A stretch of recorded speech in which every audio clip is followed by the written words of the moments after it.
All right, welcome back to this week's edition of the Omni Talk Fast 5. It's February 21st, 2020. We are that much closer to spring, my friends. Oh, yes. It feels so good outside. Balmy 10 degrees, the sun is shining, it 10 now? and the snow pile in the parking lot is ever getting bigger. Our listeners are probably like, can you four just stop talking about the weather every week? That's what we do in Minnesota. That's what we do. But we got Carter here. We got Ann here. We got Emma, the intern. Emma, say hello. Hello. Hello. Oh, man. I'm excited. We're gearing up. We're going to Palm Springs next week, though, Yes. Ann. You pretty pumped? Absolutely. Going to go to E-Tail West. It's going to be amazing. So there's actually a lot of really great speakers I'm looking forward to. So we're recording a lot of great interviews, and then the content should be great as well. I hope so. And Mr. and Mrs. Omni Talk are joining us after the festivities for a little fun in the sun That makes as it well. sound like they're together.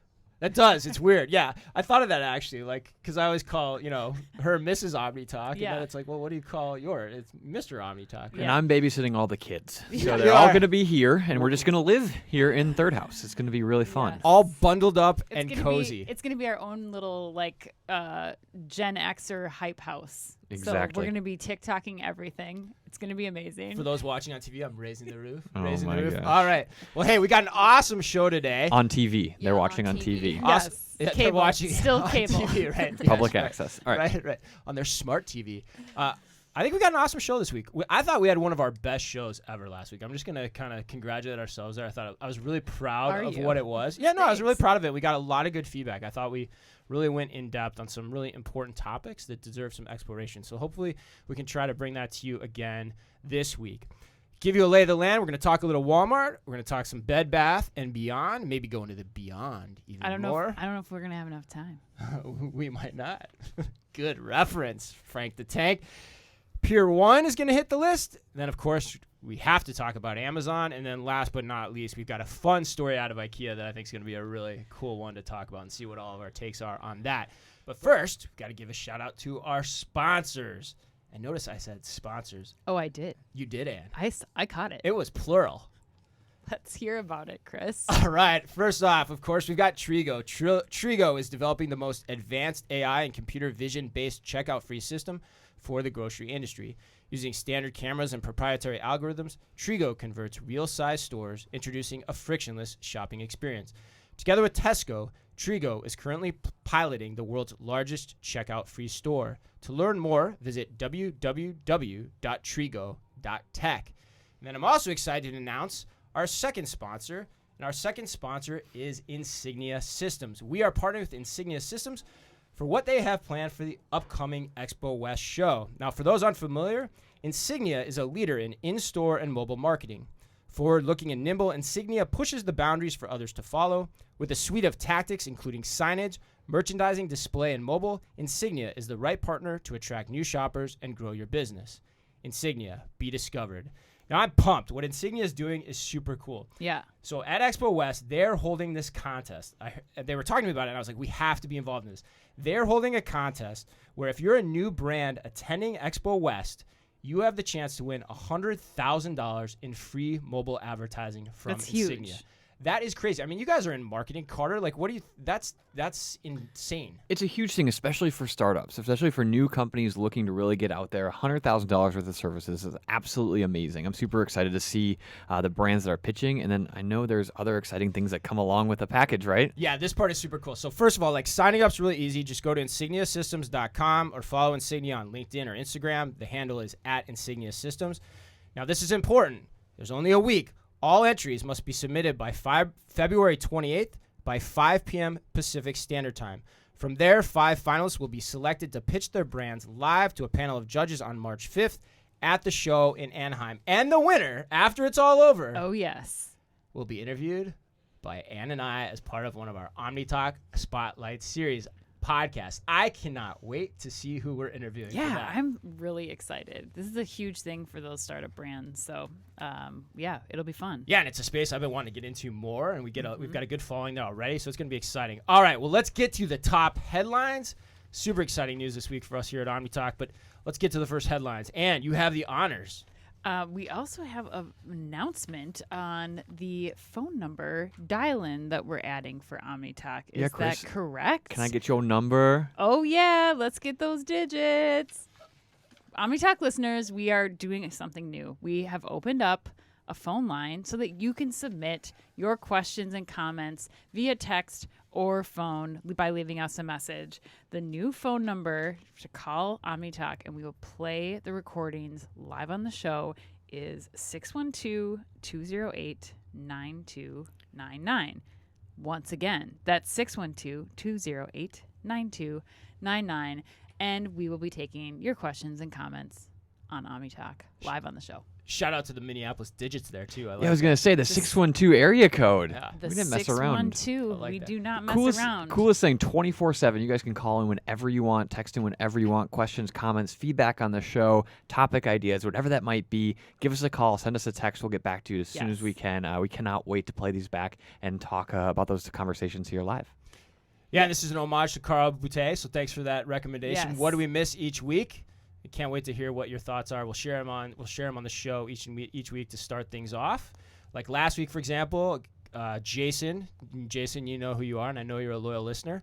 But Jason pointed out that we missed the fact that Peapod was pulling out of the Midwest last week, and he was exactly right. We talked about that story. It didn't make our cut, but it's an important story. And in fact, there's so much activity happening in that last mile space. It's funny how this happens to you. People bring that up, and then I get about 16 other things. And one thing I learned last week actually was just, not every order is created equal. For example, like picking up as a crowdsourced delivery driver a Chipotle burrito is very different than picking up a $100 grocery order. Yes, And I would say and so. I've never thought about that before Yeah. in terms of the time it takes to collect the order, how long the drivers may need to be waiting, what the complexities are at the delivery. And yet, for the most part, people are kind of treating that the same. Yeah. So there's still a lot that needs to evolve in that space. And had these topics not all been raised last week, starting with Jason and then some other conversations, it wouldn't happen. So please share your thoughts with us. Exciting stuff here. All right, and now I let's will kick get this off. to So much to story- get to today. Now we will get to story number one. Story number one is an announcement from Walmart coming from Reuters. Walmart on Tuesday announced that they are forecasting online sales growth to slow this year. It's set to grow about 30% in 2021, down from last year's 37%. So Walmart also announced that they saw a 35% increase in online sales over the holiday, which was the slowest in nearly 2 years. The sales at Walmart U.S. stores opened last year rose by a weaker than expected 1.9%. That doesn't include fuel, but in the fourth quarter that ended on January 31st. So weak holiday for toys and clothes. Walmart saying that the grocery operation is really what they're going to lean on. John Furner came out this past week saying people are buying more expensive meats and organic produce, and that they're really putting all their money on that. And Shlomo, Dirty Lemon, is now available. Shout out to Shlomo, who was feuding back and forth with Chris and I about, or should I say Chris or me about Dirty Lemon going into Walmart. Carter and I were on his side. But yeah, so that's the announcement coming out of Walmart this week. You guys, thoughts? I think ultimately slowing online growth, it is what it is. I think it's a telltale sign for what is coming in the future. When we look at things like grocery delivery, the other types of innovation, I think they're going to see huge, I use the word again, but innovative growth for some of those big type of consumer experience accelerators or consumer experience differentiators. And I think that's where they're going to continue to see their growth. I think that's where we'll also continue to see innovation. Chris, to your point, when you look at home delivery and things like that, groceries just the start. What other services can they offer that would fundamentally transform a customer's relationship with the brand? And I think the .com is an important part, but it's not necessarily the key driver in what's going to put Walmart into the future. Yeah, I don't know. There's a part of me. I don't want to be too Chicken Little on this, but this story's a little alarming to me. Why? And I feel like we've been talking about certain things for a while. And some of the things we've written about Brandless and Macy's have come true, and some of the stuff we wrote about Walmart, if we go back, might be coming true too. I'm a little concerned there. Walmart was on a good trajectory, but this is a slowdown. And if you look at the numbers, if your online sales are up 35%, they said that contributed 210 basis points of growth in their overall comp, but their overall comp was only 1.9%. That means less and less people are coming to stores. Okay, that means traffic is still an issue. Yes, you might be building a business in online grocery and whatnot, but at the end of the day, the other categories, are still going the way of e-commerce, or people aren't shopping them as much in general. And there's a lot of schools for thought on that. Bloomberg has a good article, Matt Boyle, this week on it too. So it's hard to say. Like, if you're going to be losing that category of business, that's great. You can grow grocery. But I said this in an article earlier, too. It's just a bilge pump for the time being. And by the way, that's going to get more competitive. The other grocers are going to go after that. Amazon Go is opening their new stores. Amazon is opening their new grocery store. You've got Amazon Go. It's being convenience stores are getting better at that game, too, for the convenience trip. It could all just go away pretty easily. And so I worry about this because it could be the canary in the coal mine, say, a year from now, that things could get really challenging. Some of the other things we're talked about, like the rising wage rates and things like that. So Walmart has to find a way to get innovative beyond just this online grocery space, or I think these numbers could get worse and worse. Yeah, they got to leverage the stores. I mean, I think that's where, to me, if what the promise that I do see and where they're putting their efforts is, expanding drive up and online ordering. You're right. The space is going to get more competitive, but I think that they're doing the right thing and focusing on, the 3,600 of their stores that are already offering this and kind of trying to figure out what supplementary things. Yes, I know we laugh at Dirty Lemon, but there's some things that could be bringing people in. And as they're trying to capture more of that store visit when you're going to those stores for services like, online grocery pickup, I think that seems like it's going the right direction. Yeah, the scary part is that it's maintain, it's not grow, true. Right? That's the still scary part to me here, is I still haven't seen anything from Walmart that talks about grow. Right. Story number 2, Bed Bath & Beyond plans to spend $400 million across a few different efforts, remodeling their store base, making them a just better customer experience. Interesting. Improving their digital capabilities, and, of course, improving their supply chain as well. They mentioned that they have plans to roll out buy online, pick up in store to all of their store locations. They also spun off personalizationmall.com to 1-800-Flowers.com for the cool sum of $252 million. And they've said that they're going to reevaluate all the brands under their portfolio, including things like Christmas Tree Shops, World Market, and, of course, Bye Bye Baby. The other point that was interesting in their announcement is they also said they would cut inventory. It looked like, depending on who you read, in the range of 10 to 15% as well. Question I have here. If there was a Richter scale in retail, let's call it the OmniTalk Richter scale, with numbers being high, like a good proprietary. Good Richter scale numbers like 7. That means you're fleeing for your life. If Bed Bath & Beyond goes away, where does it register on your OmniTalk Richter scale, Carter? Like in terms of the retail industry? Just for you as a shopper. Oh, I've never been into one of these stores. Is it like a 0? I've never, yeah. It's a 0. Emma, what is it for you? Maybe like a 1, just because I did get most of my dorm room kind of things that I didn't send to myself at Bed Bath & Beyond. Yeah. So, but that's the only connection that I have to the place. I hated the experience of going in there. Never want to go there again. What about you, Ann? Since we're an upper age demographic. This is a hard one for me because I think, do you remember back in 2017 when they opened Beyond in Brooklyn? We went to go check out that store. Yeah, it was awesome. This concept that Bed Bath & Beyond did, which they merged in one building in the Industry City neighborhood of Brooklyn. They put Bye Bye Baby, World Market. They had all their stores kind of in one location, and they were doing some really cool stuff. It was an upscale Target, basically. Restaurants and demo space and activities and events in that space. I mean, it was really before its time. So my question back to you is, if I'm putting it on a Richter scale, is it where this potential for Bed Bath & Beyond is, or is it currently as the Bed Bath & Beyond store exists today? Ooh, you're trying to throw a wrinkle in there. I'm gonna do it. Let's do both, because I'm curious what you say here. Let's say if it was Bed Bath & Beyond as we know it today, if that just suddenly exited the market, how much do you care? The existing store today, 0, because I 0 think on that, the Richter scale. Yeah, there's. Oh wow, I'm not that low. With Amazon carrying all these products, getting them to you fast, and making returns and trial for almost every single thing that's in their catalog, which is likely less expensive on Amazon, also because you have more visibility to more retailers. There is no reason for Bed Bath & Beyond right now. Okay, what about this vision that you have? Putting 4 places all in one location, like the Beyond concept, there's some there's some potential there. I think you are now giving people a reason to go to a physical space where they can accomplish more things in one place. Yeah, it's another one. It's an upscale It's- one-stop shop. Yeah, it's like a department store of home goods and baby and home products all in one space. There's Right. multiple. You can get a lot done. Yeah, the only thing they don't have is food base, essentially, in that concept store you're talking about. So where does Not that register, grocery, like yeah. on 1 to 10? Where is that for you on the Richter scale? Oh, I think that has a lot of possibility. I would put it at like a 6 or 7. Yeah, I think so. I'm with you too. I think for me, like I'm more with Emma. Like I think still for college, maybe wedding, like Bed Bath & Beyond going away could be hard for some people, but I'm probably like a 2. I still think that concept is awesome. The problem is you can't change the Bed Bath & Beyond fleet to that. The footprints just aren't big enough for that to work. So it's a tough challenge.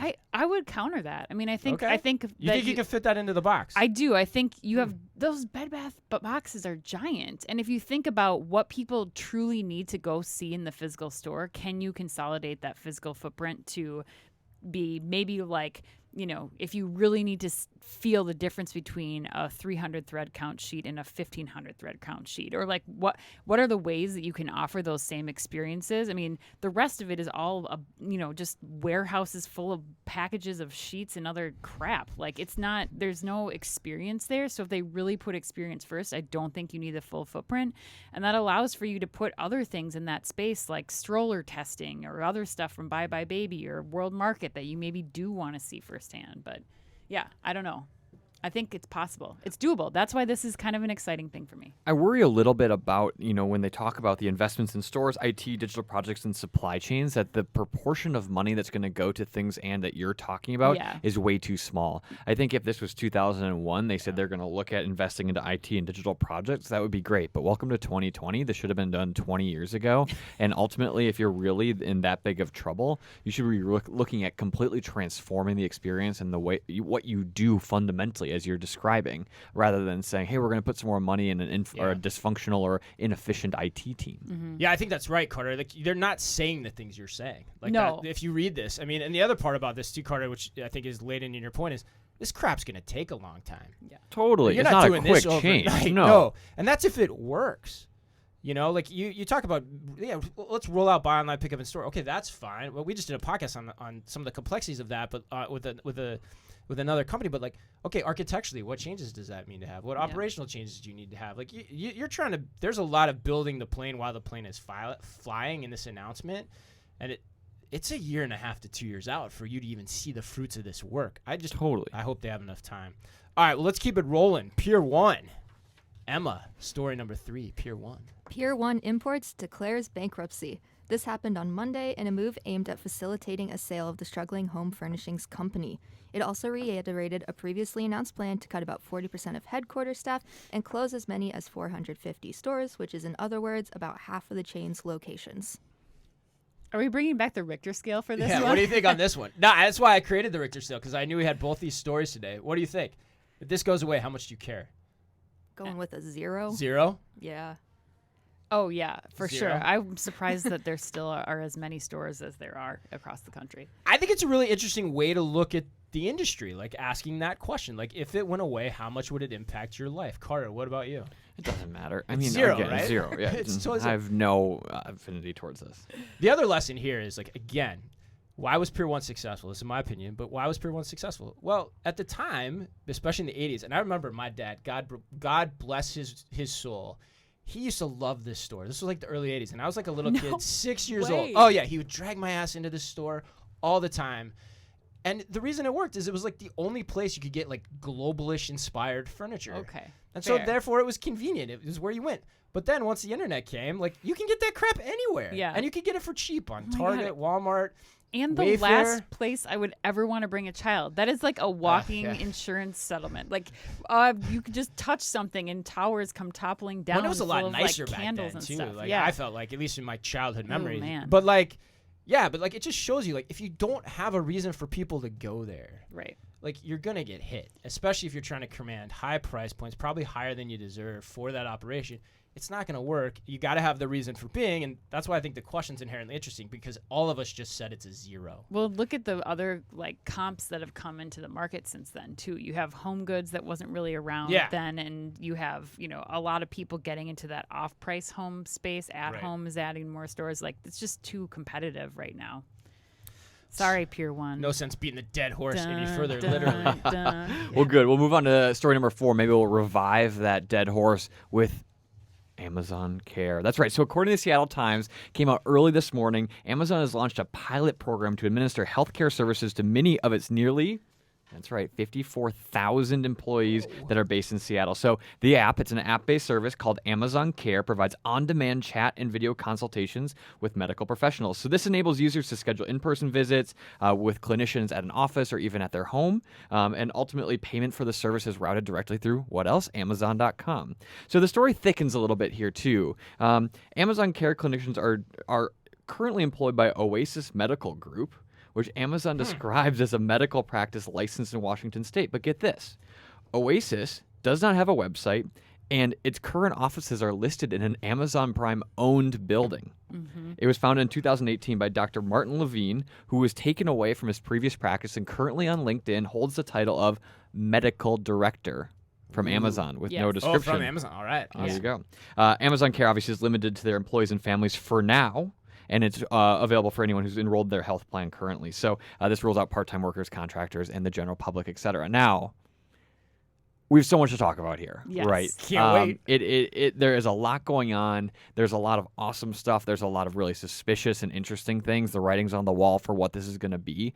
But as we all know, if there is an industry to disrupt, it is healthcare. Oh, God, and we knew that Amazon had been working on this. We knew Amazon is in the background working on this. And it was a matter of time before we started to see bubbles come from the depths of the ocean, right? Like, we are seeing this actually come to life within Seattle, within its small town of 54,000 trusted test pilots.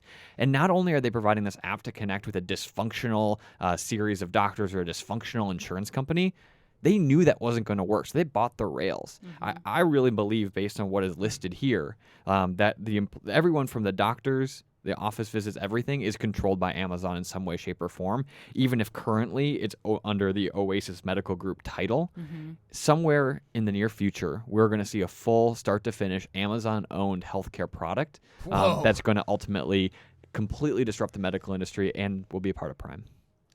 That is a really interesting conjecture. What do you think? I mean, what do you think of this, Ann? I love it, and this is You're surprising. tinfoil hat. I'm total tinfoil hat, but I think healthcare, and we don't get too political on this show, but healthcare needs to be disrupted more than anything. And I mean, just over the course of the last 6 months, personally, the things that I've seen are absolutely insane. Just transparency, how lack of everything, how everything is handled. So I'm thrilled by this because I do think that this is an area where Amazon can do it better. What's actually most surprising to me about this is also how quickly they did it. So this started in 2018, and like, okay, so we're based in Minneapolis. There's also, in addition to a big retail group of people here, there's a lot of healthcare people here. So in my time, I've done a lot of work with companies locally of, you know, how do you reinvent the clinic experience? How do you make this better? And it has taken years for professionals in the healthcare industry to bring something like this to light. And they're still not even there.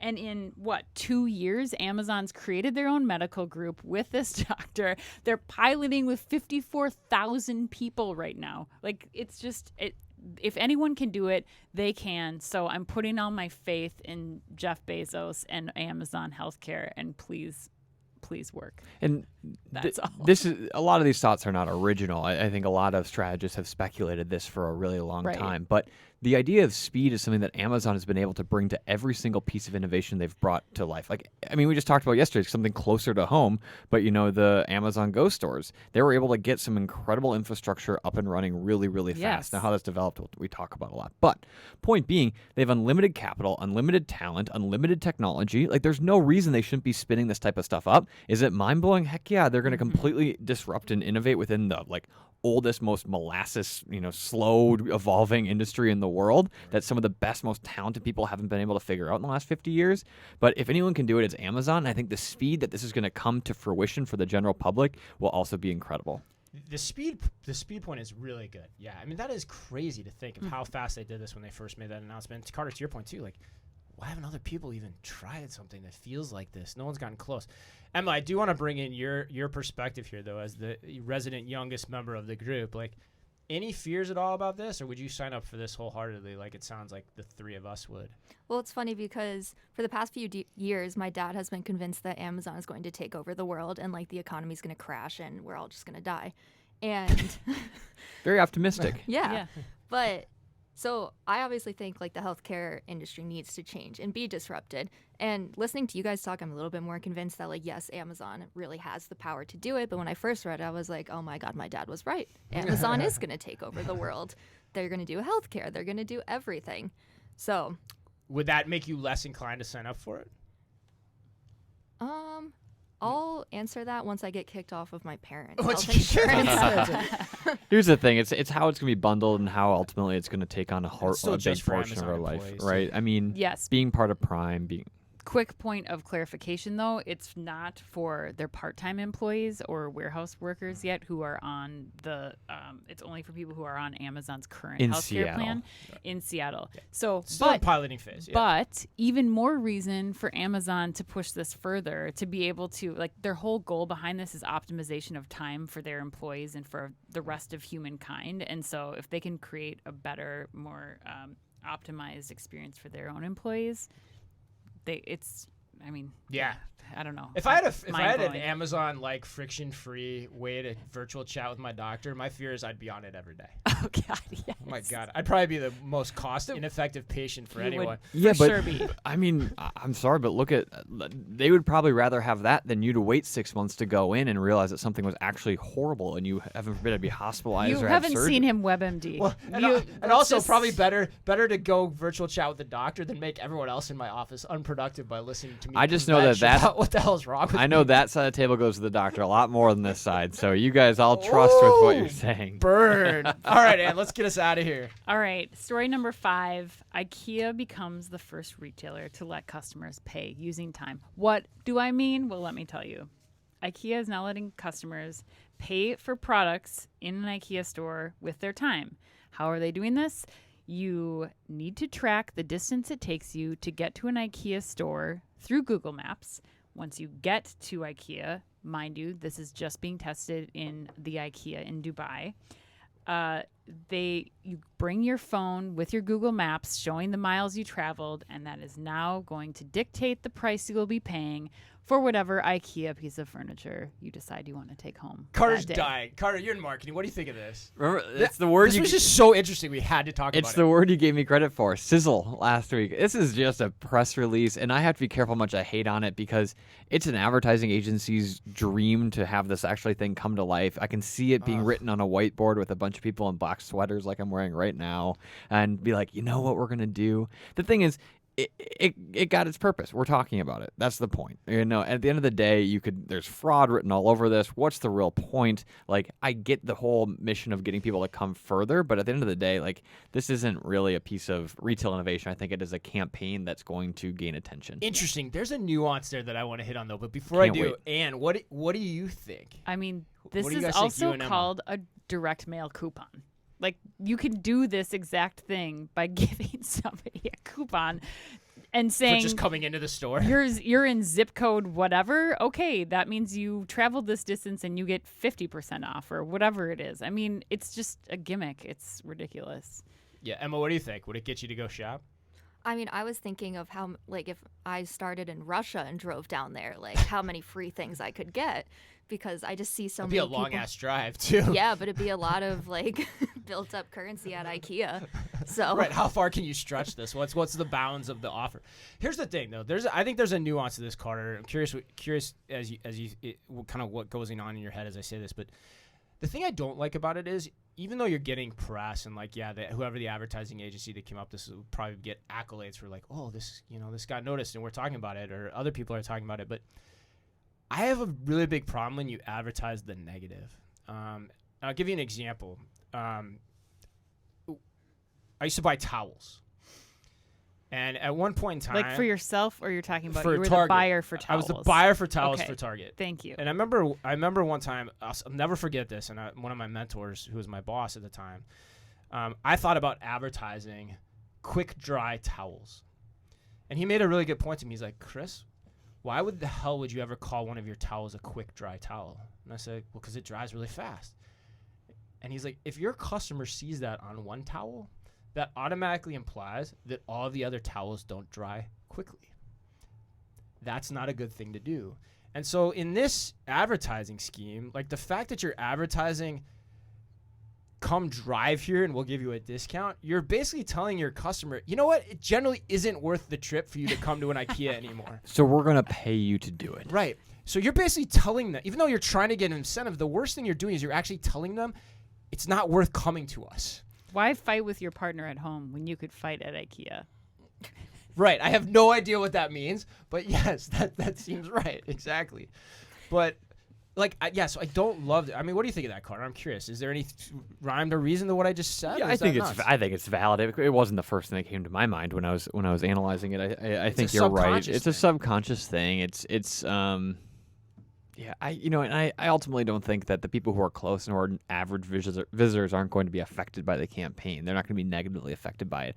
But I think just even the way that you redeem this thing is just like, oh, you're going to show the cashier your Google Maps. Like, so frustrating. It just doesn't work. So there's just odd things written all over this. Yeah, there's some market specific elements to that whole thing too. But all right, well, awesome show. We got into a lot of it, a lot of meat today. We created the OmniTalk Richter scale out of nowhere. That was kind of a fun one.